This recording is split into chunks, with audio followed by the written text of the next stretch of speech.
How are you doing with presents? Now by presents, I'm not talking about gifts that you give to others or they give to you. I'm talking about being in the moment, that presence. Perhaps we should start with why presence matters. We talked about this in the Thumos community this week, and that's pretty good insights. First and foremost, why presence? Because I believe that presence is the key to peace. It's the key to joy. It's the key to happiness. Presence. In other words, if I'm too busy, occupied, compulsing, focused on looking out front, looking ahead, looking into the future, there can be a whole lot of worry, anxiety, what could happen, what might happen, what should happen. Oh no, uh-oh. All of that stuff can come up. That's not to say that looking ahead is always a bad thing. In fact, what I believe is when I look ahead, I want to do that from a place of presence. What do I mean by that? Well, when I look ahead, I want to look from a place of vision. What I want for my life, my family, where we're going, what that looks like. In fact, a lot of us in Thumos use a vision board. It's wonderful and it's beautiful. When I see a man go through his vision board, he lights up. He's happy. He's in his heart. He's present, looking into the future. But I got to tell you, the other 90% of the time I see men too much focused on what's out there, on tomorrow. They're not in a good place. They're outside of the now. They're outside of the present moment. And that's where there's a lot of worry and hurry and rushing and anxiety. On another hand, on the opposite end of the spectrum is looking back. And that's not all bad either. But the majority of time, perhaps 90% of the time, when a man's looking back, he's looking at things like what could have been and should have been and what ifs.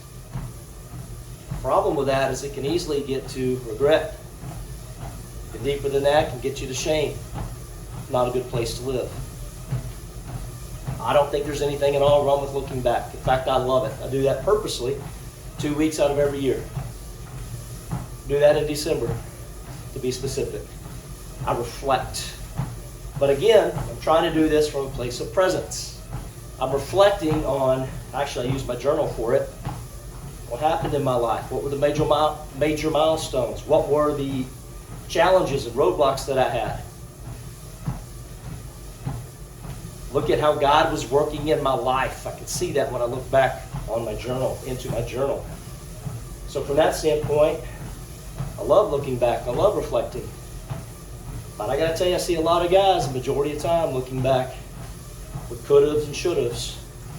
Not a good place to be. It comes from a place of regret oftentimes, not where we want to be.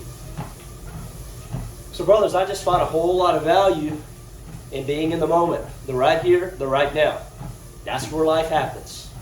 Listen, if your son or daughter is 16 and he or she is going to move out of the house in 4 years, you've got to understand you have 4 Christmases only with that son or daughter in your house.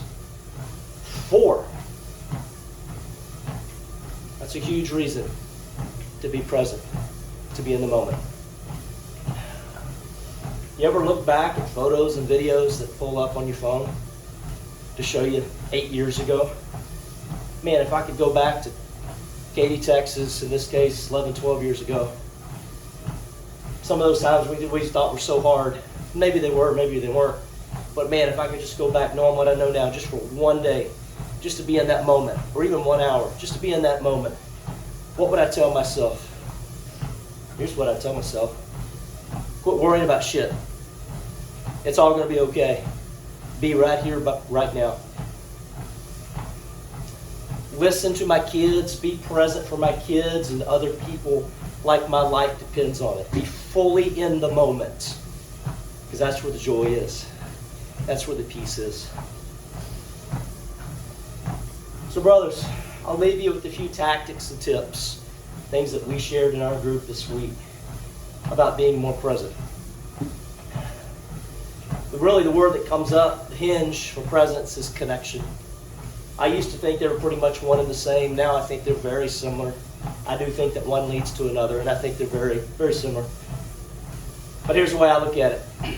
Connection gets me to presence.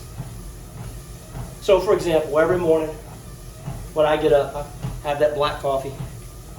I have conversation and connection with my wife. That gets me present with her, fully present. The dog will come down. She gets on my chest to chest, face to face. That connection with that beautiful dog gets me fully present. It's almost like a bliss for me. It's beautiful. Love that dog.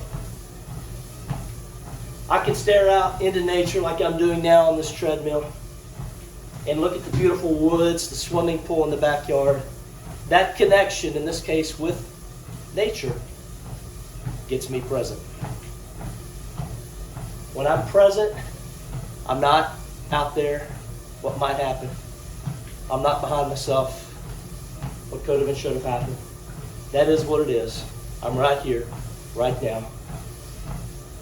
I'm also out of my heart, or out of my head, I should say, and into my heart. That's where a lot of good things happen.